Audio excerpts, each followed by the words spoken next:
This is a production of WKNO Memphis. Production funding for Behind the Headlines is made possible in part by the WKNO Production Fund, the WKNO Endowment Fund, and by viewers like you. Thank you. Superintendent Dorsey Hobson on the continuing evolution of Shelby County Schools. Tonight on Behind the Headlines.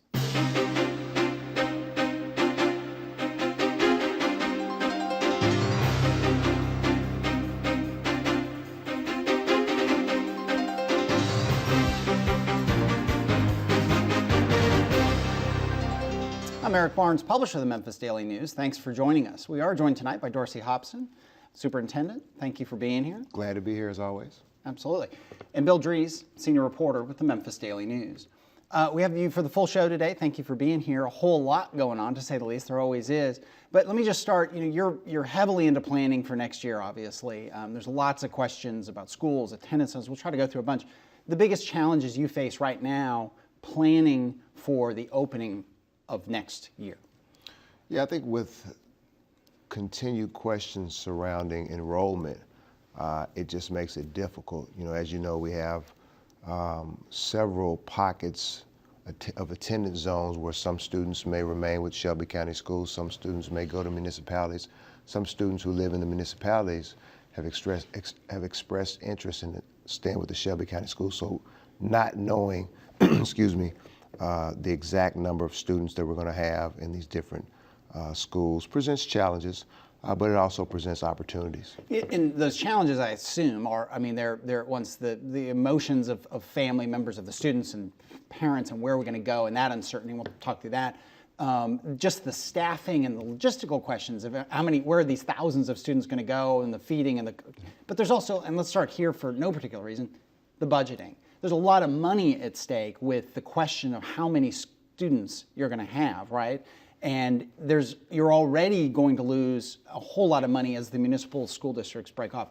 What are those scenarios financially of how much money you could lose and how you deal with that? Well, I think we've been very conservative in our projections in terms of the number of students that we're going to have. But you hit the nail on the head. Whether you're dealing with money for transportation, who's going to show up, who we're going to need to run buses for, how many routes we're going to need to run, or whether we're dealing with staffing, because as you know, we talked a lot about this last year, our staffing is driven by enrollment.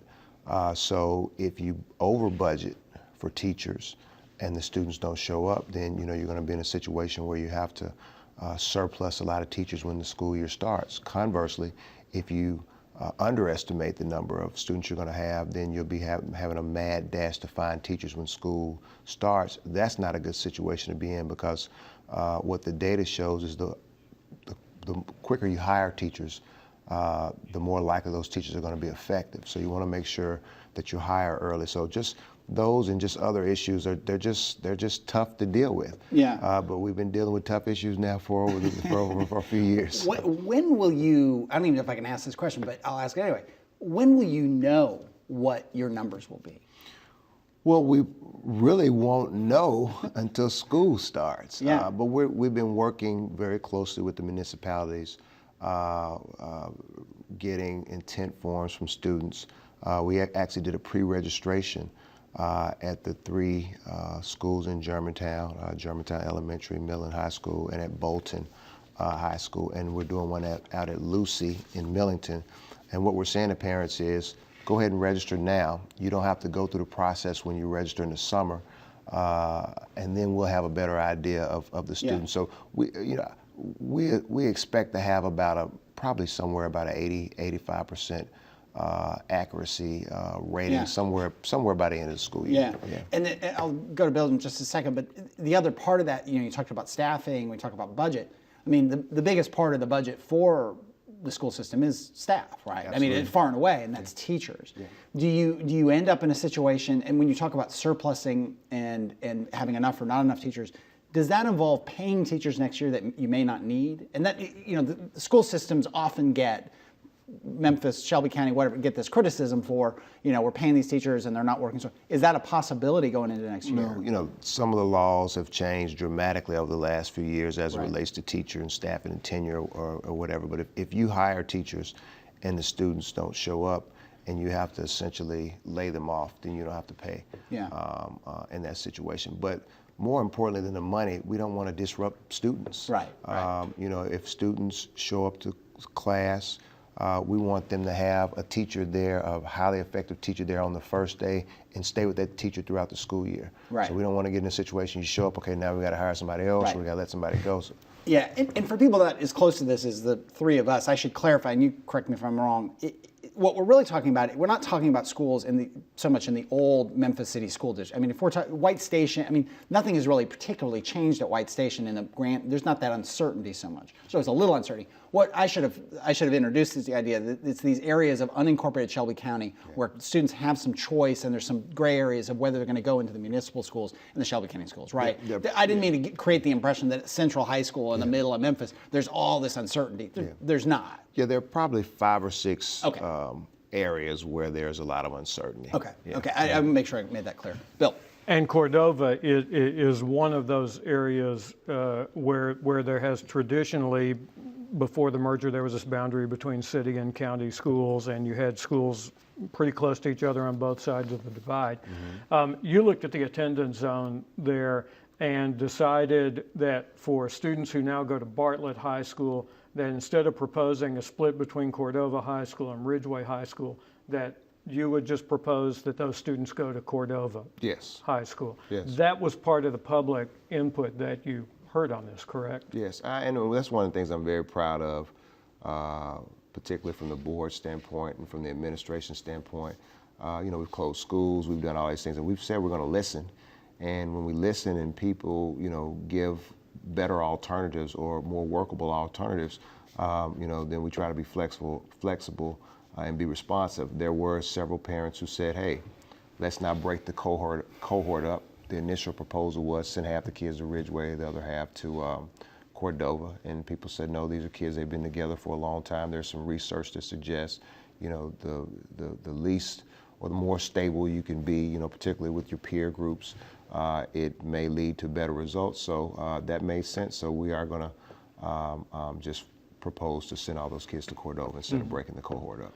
Now, on Tuesday, the school board will vote on a $52.6 million ask for capital improvement projects for this current fiscal year that we're in from the county commission. Yes. And I talked with Shelby County Mayor Mark Luttrell earlier this week, who said the money is there if the commission approves it, that basically his administration and the commission will look over these projects. Give us a quick idea of what you want to do with that money. Probably the big buckets, there's some new construction. There's obviously an ask for a new school where West Haven, or where West Haven is now. During the school closure process, we asked the board to ask the commission to build a new school and then close 2 other schools and make 1 school out of 3 schools, essentially. And I think that ask is about $12 million. There are also about 3 schools where we're asking for classroom additions, somewhere in the neighborhood of about 20 classrooms. And the reason we did that was to avoid an ask to build another new school in the southeast part of the county.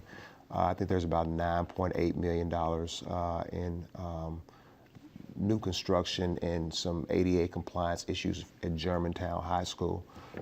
And then the rest of the money is for just repairs. You know, we have repairs and upkeep. You know, we have somewhere around $700 or $800 million worth of properties. And you know, you have a situation where you need to make sure you maintain your properties. You know, if you have at your own house, you know, if you have a problem with your foundation and you don't address it, then it's going to be a bigger problem later on down the road. So what we've done is looked at some of our most critical maintenance issues and have asked the county commission to help us in that regard. And then we also have some, you know, some spruce ups, you know, some paint jobs, you know, some just general, you know, beautification of some of these very old buildings that, you know, may not have been maintained for a long time. $52 million compared to past years, and there's a little apples and oranges, but let's just say compared to past years for Memphis City Schools, what kind of capital requests did they typically make? You know, they made similar requests in the past. You know, it used to be that the county commission had what was called a needs assessment. And then both the city and the county would bring all of their needs, and then the needs assessment would go through and prioritize. During the merger process, the Legacy MCS, Legacy SCS sat down and came up with, hey, here's kind of a list of what the most critically deferred or the critical needs are. So we looked at that, we compared kind of what happened in the old days with the needs assessment and came up with the list. And I've heard some grumblings that, you know, this $52 million would go to Shelby County schools, but not to the municipal schools. Is there money left over? Do you know? I mean, for municipal schools, are they going to make a separate request, capital request? I think what happens, and you know, don't hold me to this, but my understanding is that the county every year can issue bonds somewhere around the $50 million mark, you know, without having an adverse effect on its credit rating. Okay. And I guess every year the county administration sets aside some money somewhere along the line. So I'd assume that to the extent the municipal schools want to make capital asks, you know, once they're formed and operating, I'm assuming they could make those asks. I'm going to put you on the spot, Bill. Have you heard? I mean, are the municipal schools going to come to the county commission with capital asks? Do we know? We don't know certainly that there are needs. My impression is that the municipal school districts are in the process of setting up, and they're kind of in the same boat that you're in, because they're trying to see how many students are going to be there to attend. For instance, Collierville, we've talked about a lot on the show. Collierville now has the workings of a tentative agreement with the Germantown school system for the Houston High School situation. So if that agreement comes off, then obviously some needs change in both of those school systems. And I should say that we're going to try to get some of the Collierville municipal superintendents on later. This worked out for this day. Go ahead. And I also think another important point is that, you know, the municipalities are in a situation that we're not in that they can always have the municipality issue bonds to help with some of their capital projects. Yeah. The Shelby County Schools doesn't have a municipality that can issue bonds on their behalf. Yeah. Doesn't this get into the whole thing? And we kind of talked a little bit. I mean, people, you know, in the suburbs, some people in the suburbs think, okay, all this money's getting taken from us and thrown into the city schools. And then there are people in the city schools who say, as part of this merger, demerger, or whatever, it's all coming out of the city and going out into the suburbs. Is it fair? I mean, is the funding, I mean, I think you're going to say it is fair, but I mean, how can somebody watching the show, how can a voter, how can a taxpayer know that the funding distribution is fair between the legacy city schools and the various municipalities from a county point of view? Well, the funding is driven by state statute. Okay. And essentially what happens is when you have more than one school district, you know, like we have here, the county commission essentially has to issue the same amount of money per child regardless of which school district that they're in. The capital is the same way.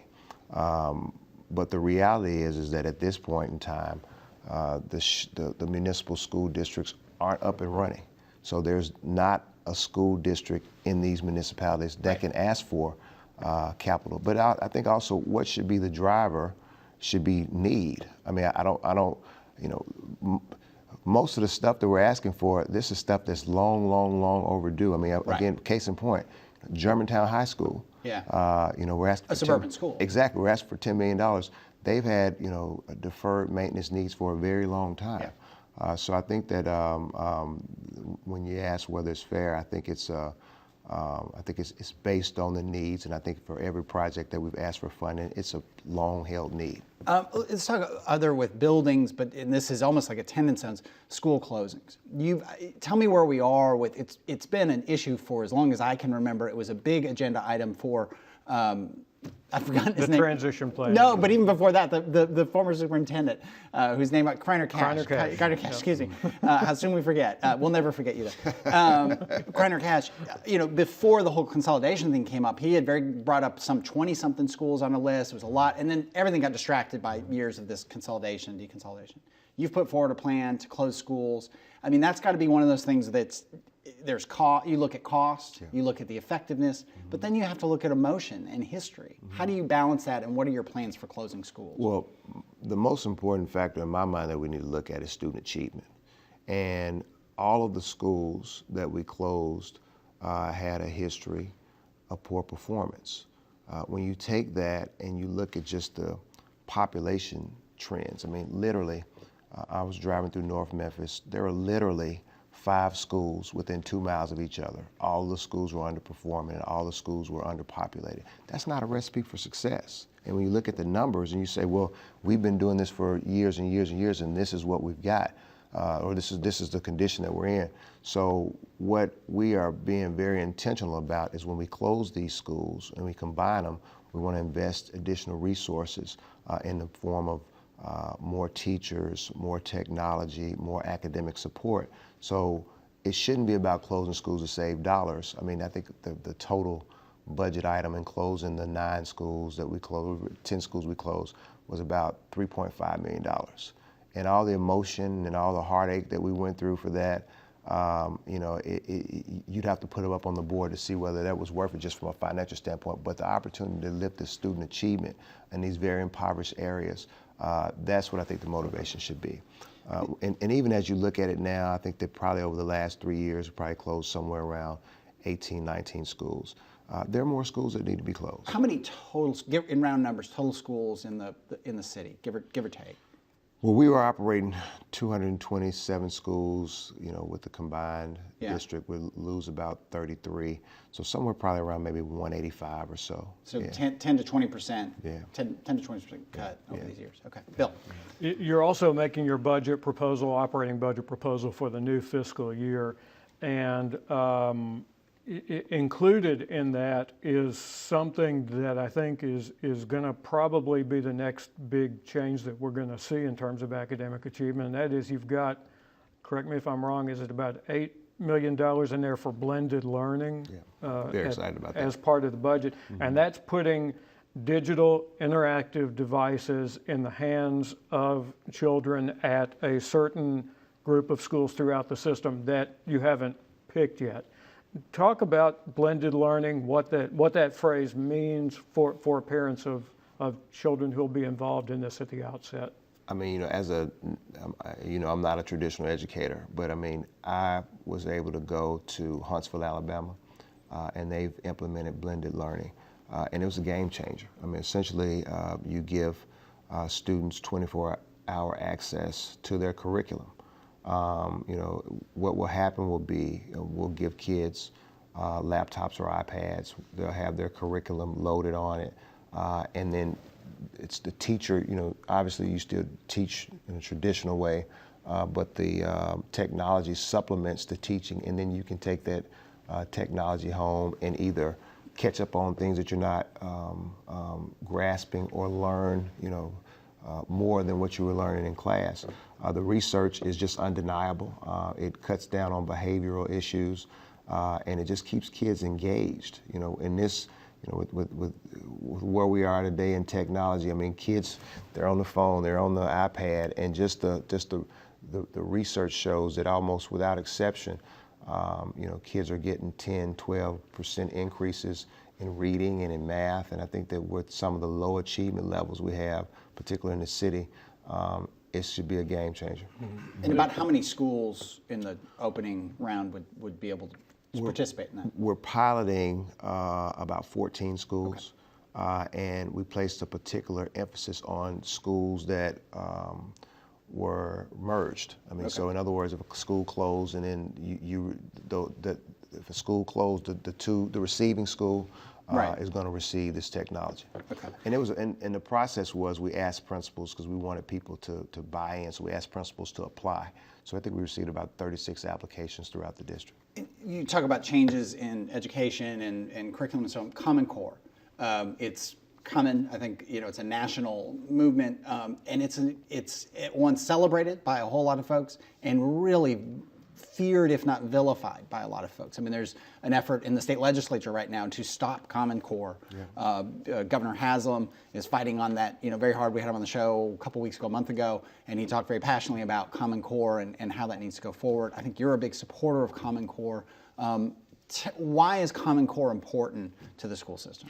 Well, first of all, what Common Core essentially does is it sets the standards for what all students should be learning. As we become more and more global in terms of jobs and education, we need to make sure that our students, not just here, but across the country, are learning what they need to learn to be competitive. I think the focus, when you delve into what Common Core is really talking about, it's a focus on critical thinking, problem-solving skills, being very analytical, being able to write and reason and explain arguments and reach conclusions. And I think that you guys know in the technology age and what we're doing, those are going to be skills that our students need to know. So why is anyone opposed to that? What you just said sounds reasonable. I mean, but there are people out there listening who will say, well, that's not what Common Core is. Well, I have been listening very closely to the arguments against the Common Core, because if you start off from the standpoint saying we all want our kids to have higher standards, I don't think anybody would disagree with that. So I'm a little puzzled as to what the backlash is about. I mean, but like everything else, I know there's politics involved. I've heard people say, they're, nationalizing standards. But at the end of the day, at its core, I don't think anybody would disagree that we want our kids to have higher standards.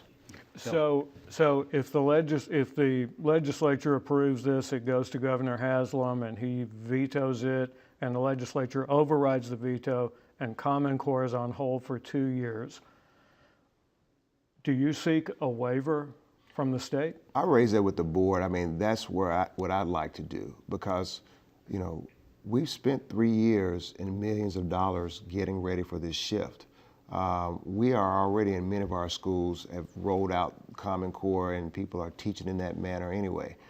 So I don't know, as we talked with the board about, I mean, if you stop or slow down, I don't know, you slow down and do what? I mean, what really concerns me is if there's a proposal to delay this for 2 years, well, the rest of the nation's moving forward. So then therefore our kids, who are already very behind in a lot of respects, would be 2 years further behind. So we're very, very, very passionate about it. We're very, very invested in it. And if the legislature slows it down, we'll look at other options to keep going. We talked about the blended learning line item in the budget. We should say that the amount that's penciled into the budget resolution at this point is under $1 billion for your operating budget. Yes. And the board could see that this coming week, or you may. Yeah, I mean, we've heard a lot of good things from the community. So, what we may do is pause and take another look so we can consider some of the input. And if we do that, we may ask the board to do a special call meeting somewhere in the next couple of weeks. Just a couple minutes left here. With the schools breaking off, the suburban schools, there's been sorting out, as you said, how they're going to operate. What sort of shared services, what sort of services might be provided by your entity to those municipal schools? I think recently they said they're not going to do food service, but are there other services that are going to be shared across the district? No, I think we have had some discussions with Millington about some different services, but we've had some discussions around maybe sharing the ERP or computer system. But we haven't had a whole lot of discussions more than that. And Germantown, we mentioned it before, Germantown's at this kind of, I don't know, in my mind, sort of an anomaly in the situation where they've set up their own municipal schools, but Shelby County Schools is going to run, is it 3 schools in the heart of Germantown? How do you manage that? Does that involve a great deal of coordination? I mean, just from a curriculum point of view, a preparation point of view, Germantown kids maybe going in and out of those schools, how does that work, and how do parents who are listening feel comfortable that there's as unified as possible, as high quality as possible school system within Germantown? Well, I think it's the transition really will be seamless. We already operate those schools. We'll continue to operate those schools, and we've been very aggressive in terms of our communications with parents. We've committed to parents providing transportation, having a very easy process if they want to remain, and we've gotten really overwhelmingly positive results from parents who live in Germantown, but their kids attend the 3Gs, as we call them, and intend to stay. And do you coordinate with the new municipal school system too there? No, I mean, we really had a direct outreach to parents. Okay. Yeah, there really hadn't been a need to coordinate with the municipalities on that. Mhm. Do you think that parents understand the range of choices that they have? I think they do. Here. Yeah, I think they do. I mean, it's, you know, there have never been the amount of choices for parents that there are right now, whether it's private school, whether it's Shelby County schools, municipal schools, charter schools. Optional schools optional within. schools. Yeah. Exactly. Yeah, ASD schools. It's notable. Last thought before there is a charter school authorization bill that the state would get in the middle of that. Just 30 seconds left. Would you like to see the state get involved with authorizing charter schools on a local level? Well, you know, we really hadn't done an analysis on it. I think that if the state authorizes, if they take the administrative burden that comes with that, then that would be a good thing. But what if they're just going in and saying, well, we didn't like the decision you made and we're going to overrule you? Well, we're fluid and we adjust. You are a lawyer. That's why I forget that you're a lawyer, not an educator. Okay. Well, we will leave it there. Thank you very much, Dorsey Hobson. Thanks for joining us. Bill Drees, thank you. Thank you for joining us. Join us again next week. Good night.